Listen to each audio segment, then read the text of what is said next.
hobos, train hoppers, people who travel all over the country on freight trains. It's illegal, but they do it anyway. Today we talk to two women who've spent a great deal of time train hopping and as hobos. Those stories and more today on Unheard People.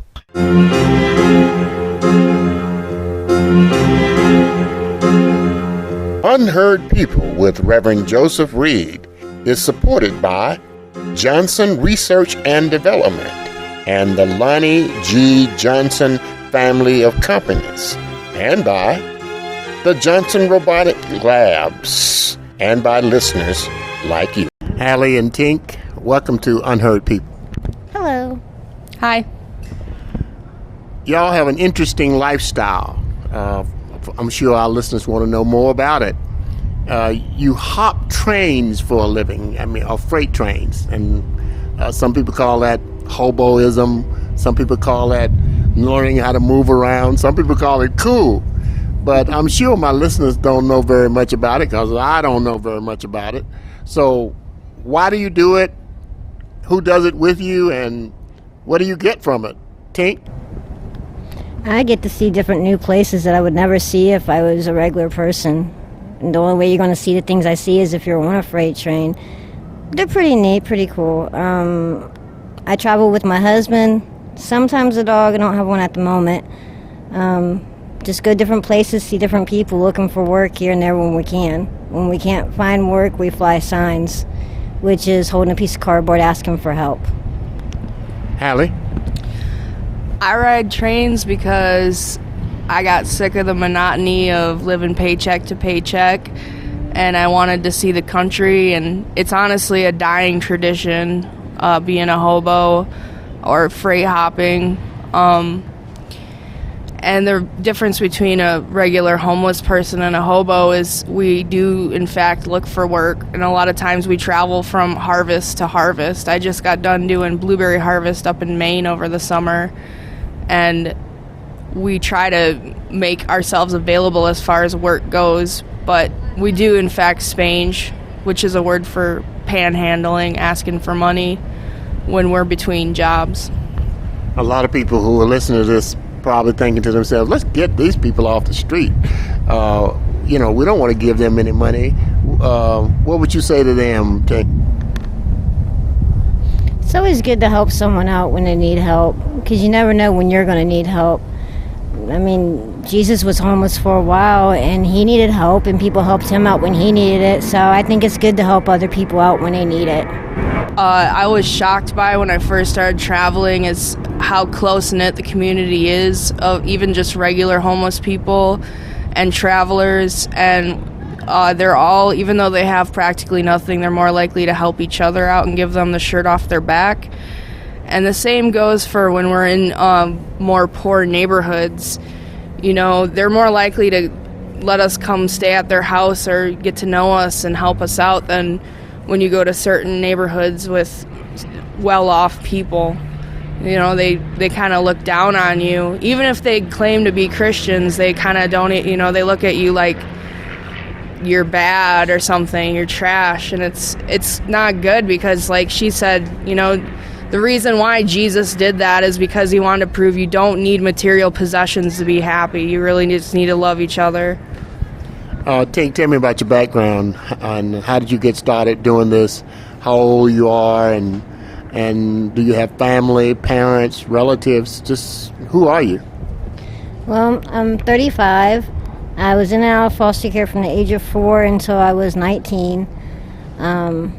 I worked for a really long time until I was like 25 up in Ohio, and the economy went down, and the job I had, the place ended up going out of business. So for a year I tried to find a job, and no matter how hard I looked, I couldn't find one. So I figured that if I was going to be homeless, I was going to go somewhere warm to be homeless. So I started traveling, and I realized that I enjoyed traveling a lot more than I enjoyed just being homeless.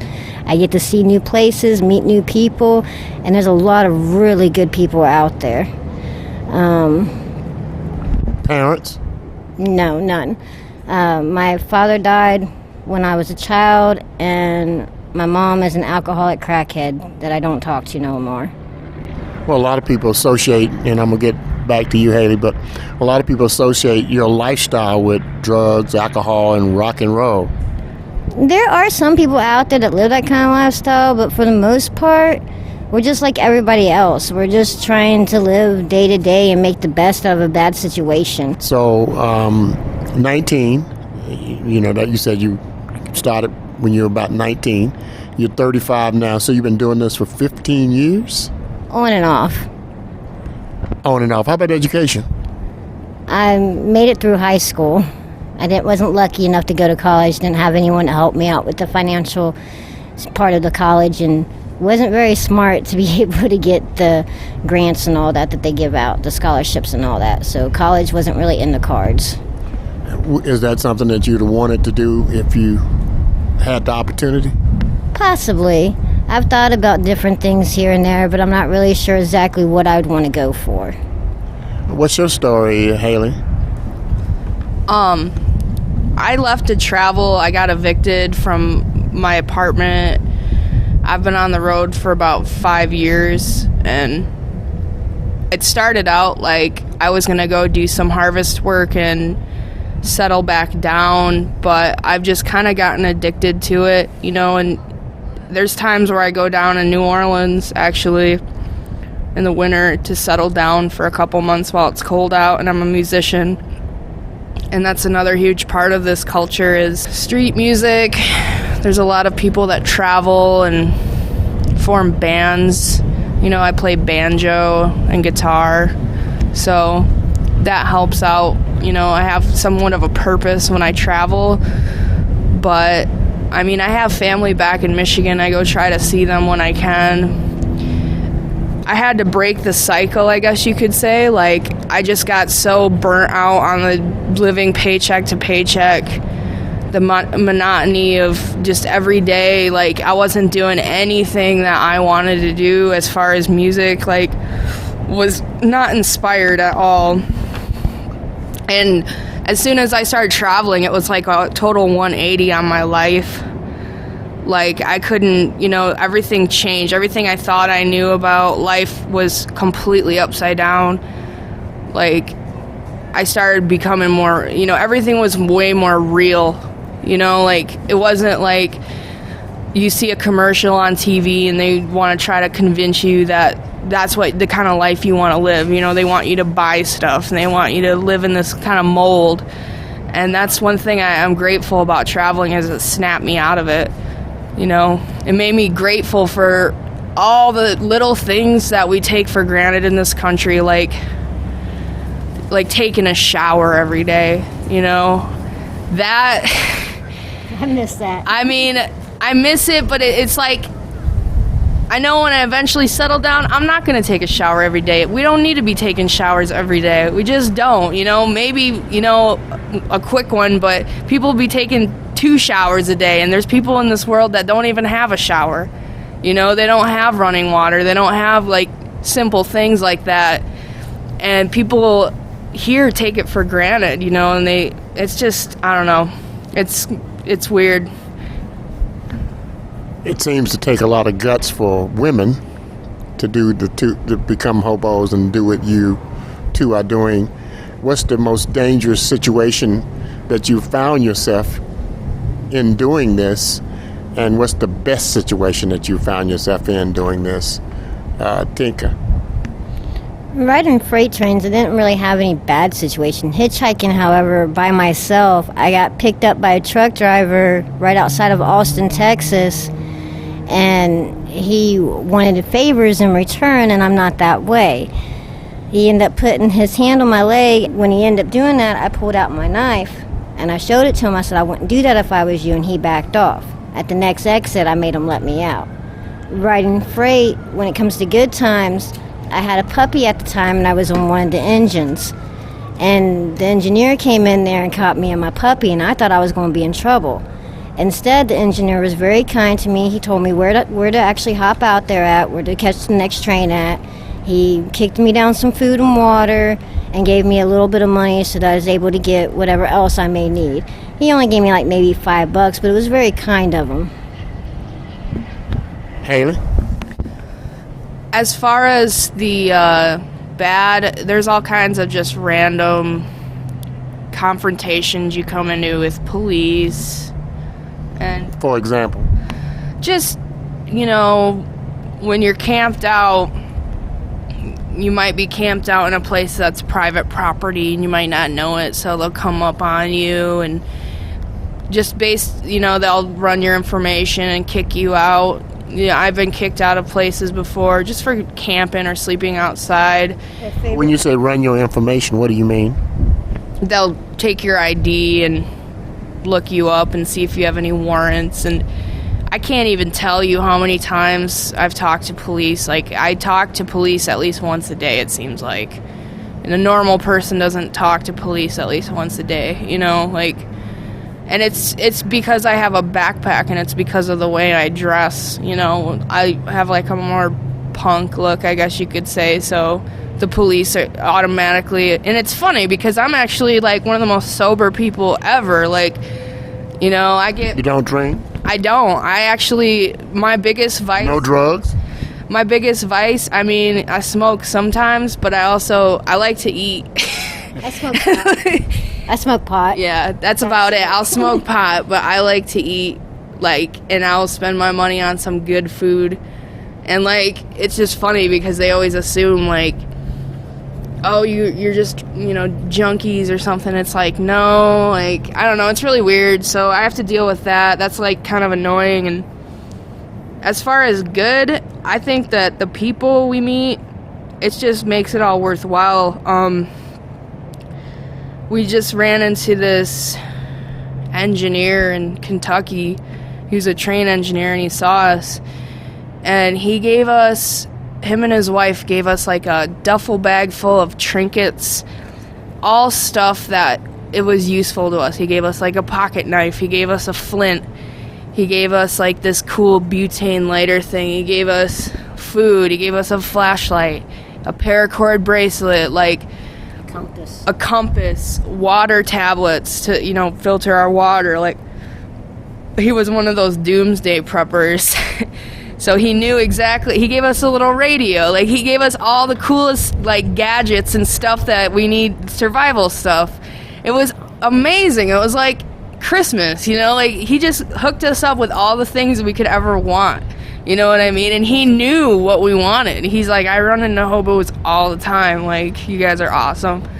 It was cool. That's the kind of stuff I love. It's for every 10 people, that are mean to you or just look down on you or give you dirty looks, there's gonna be that one person that is cool to you and just it motivates you to just keep doing it, and they know what it's like. Hobo culture is something that dates back to the Great Depression. People started riding trains to look for work. There's been all kinds of people, actually my boyfriend and my brother got caught on a train in Maine, and they made it in the paper, and they said that they were riding a freight train Tom Waits style. So I don't know what that means. Tom Waits, the musician, he used to ride trains. There's a lot of people in history that you'd never there was one of the presidents rode trains. I don't remember which one, or he was associated with Jack London rode trains. Who is that? Jack Kerouac rode trains. There is a lot of people that have done it, and it's kind of like a dying culture, honestly. Let's talk a little bit about it. And your age? I'm 29. 29 and 35. 29 and 35. That's kind of a little disparity. Does it matter? No. Let's talk about some of the issues that you guys would face. You seem to be very intelligent, and obviously if you travel, you've seen a lot. What's the issue in this country with race relations? Are there people of color who hop trains? Are they in a different group from people that are not of color? Or are they a part of the group or part of this tight-knit community that you're talking about? What are they like, and do you have that kind of breakdown when it comes to race relations, male-female relationships, etc.? Not really. All the blacks and whites and even Mexicans and Chinese, we all get along. We all hop trains together. There's not really any separation. They're just like us, pretty much. We don't look at color as an issue. We all stick together. I mean, there's a lot of different types of people that are starting to do it, especially now. And, there's all kinds of ethnicities that ride trains, and that is actually one of the things, like, if you are gonna be, racist or something, you're bound to get in a fight, because most of us are anti-racism and like, we're really tight-knit, we're like really liberal about everything, you know what I'm saying? Like, we don't, like a family. Yeah, we're like a big family, pretty much. So why is it illegal? I have no idea, to be honest. I don't really know. I guess they don't understand our lifestyle, and they're afraid that we're going to get hurt. But if you know what you're doing and you respect the train, and for me, I'm little. I'm only 4'10", so I wait for the trains to stop to get on, and I wait for them to stop to get off. And when I get on them, I sit down on them like any other vehicle. I don't play around on them, because that train will run you over, and the engineer's not going to know if he hits you, and he'll keep going. It ain't got a conscience. You have to respect it. I think it's illegal because accidents do happen, and there's a lot of workers and stuff that are used to hobos, so they, there's a saying that it's actually good luck to have hobos on the train. But honestly, I was just talking to the same engineer that gave us all the trinkets, and I think the reason why it's becoming more and more illegal is I can't even tell you how many times I've gotten stopped on a train or even talked to at a yard, and they wanted to just make sure I wasn't a terrorist. And I honestly think it's people's fear now. They think, like, they don't like seeing someone, like, on a train because they think everything is a terrorist or could be a terrorist. Could it be? I've never seen one. I've never seen a terrorist. We were joking about that. I'm like, seen one. I'd love to see a terrorist at a hop out, I'd give him a piece of my mind. Like, there's no way he'd be able to get on a train with a bunch of kids like us around. Like, I've never seen anyone. I mean, there also is, like, people that hop trains to avoid jail and stuff. They're just traveling. They're not like the traditional hobo. There's people that just do it once in a while to get a free ride. There's people that hop trains. I've gotten stopped in Arizona, and they were checking to see if we were illegal immigrants, because illegal immigrants sometimes hop trains to get to California, Or Texas or Arizona. So there's different taboos of, like, the reasons why. It's not always the same set reason of why they don't want you on their train. But the one thing they do come back to is the fact that it is dangerous, I don't blame them, there's been accidents. Name some of the accidents that you know about. There was these kids that were playing around on the train, and one ended up falling off, and the train hit him. Now, he only lost his leg, but it was because he was playing around with it. He was hanging onto the sides of it, and he ended up slipping and falling up underneath the train. I personally haven't seen anything like that happen. I school the people that I do see playing around on it, the same saying, just you got to respect it. It ain't going to stop. It don't have a conscience.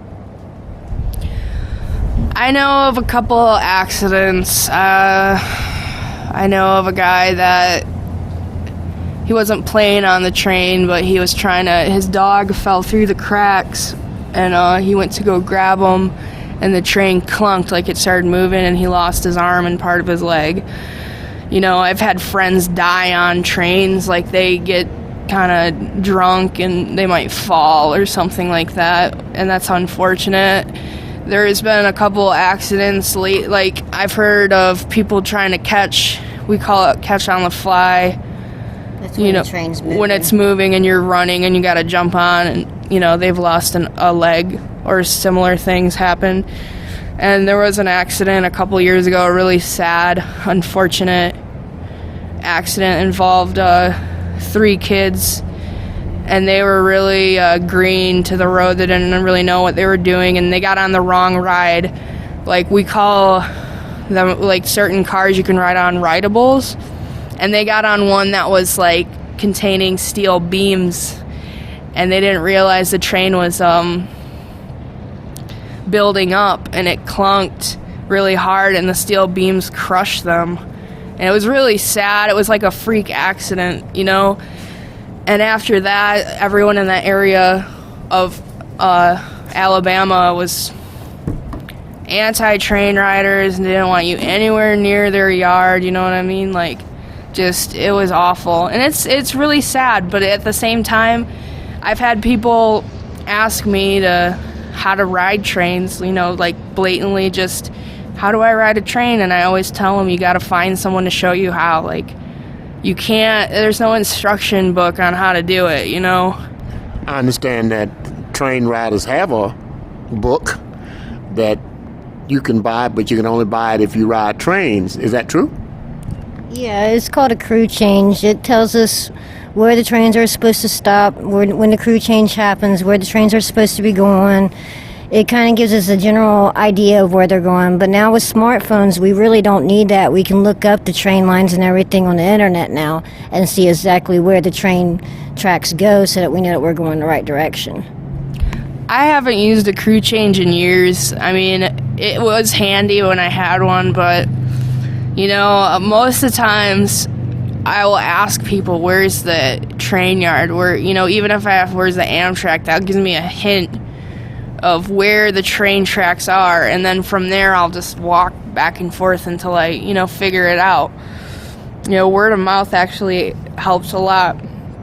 But like she said, nowadays I'll just go on Google Maps. You know, it's that simple. It's like, oh, where's the gray lines? Oh, right there. Okay, there's the train yard, you know. It's crazy how technology has changed everything. I mean, even this culture, the internet, it's like, it's changing everything. Like, kids that travel can get on Facebook and communicate with each other. And, you know, there's like all these couch surfing sites. So there's people like that will find, you know, you can find someone's couch to crash on. They're like traveler friendly, and it's just crazy.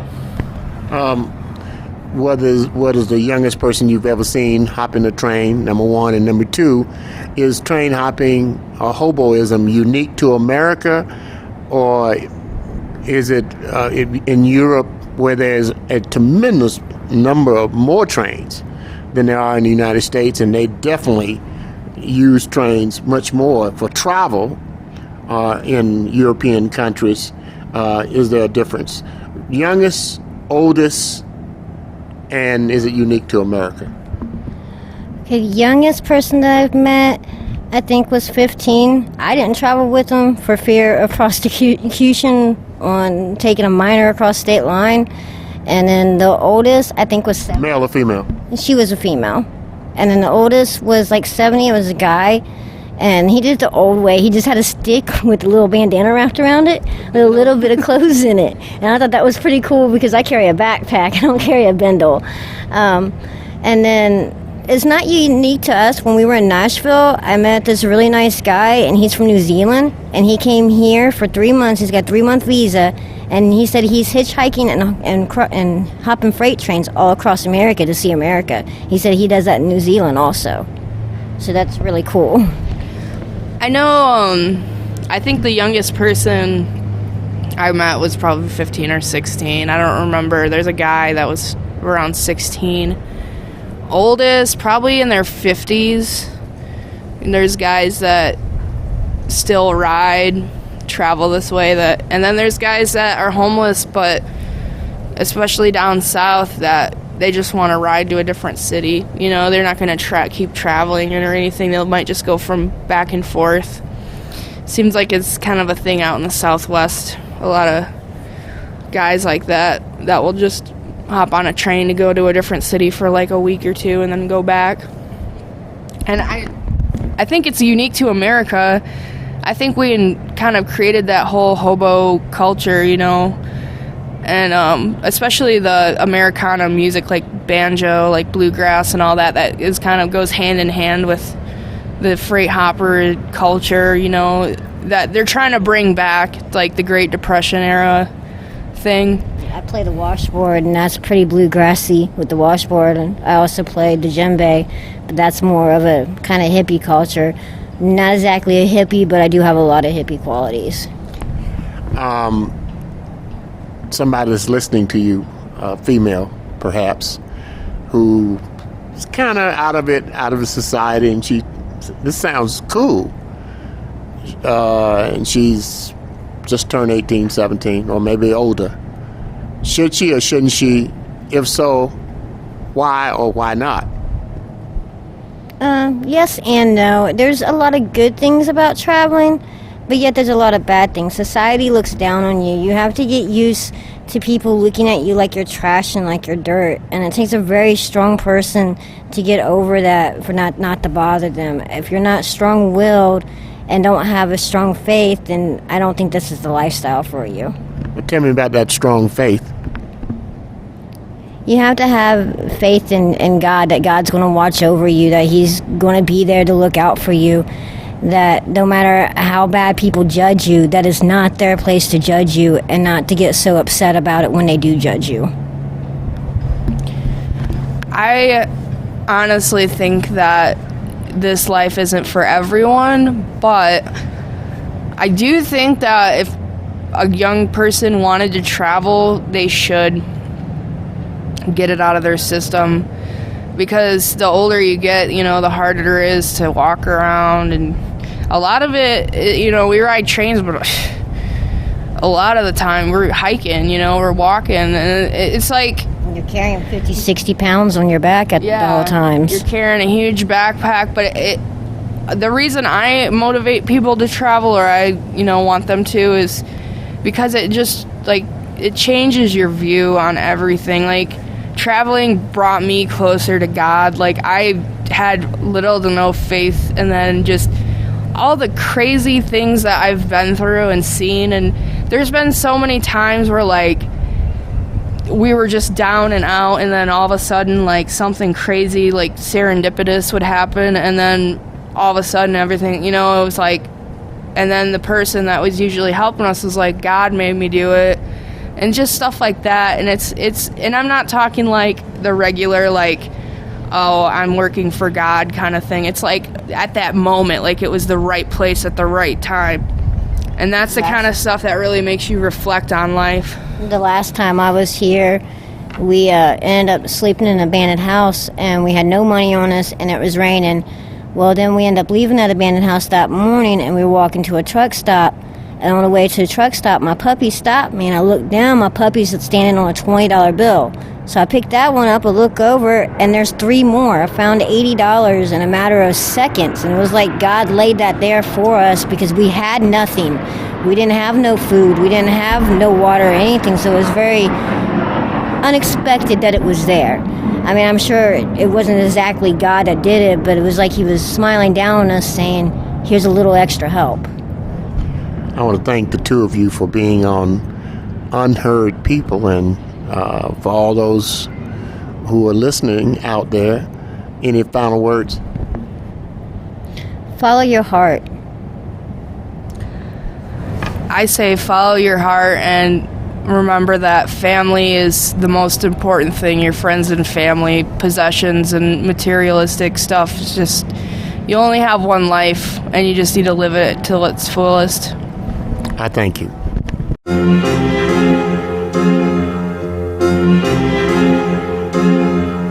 You have been listening to Unheard People with Reverend Joseph Reed, a compelling half hour giving voice to unheard issues and shining a light on the lives of everyday people whose insights could make a difference in our lives.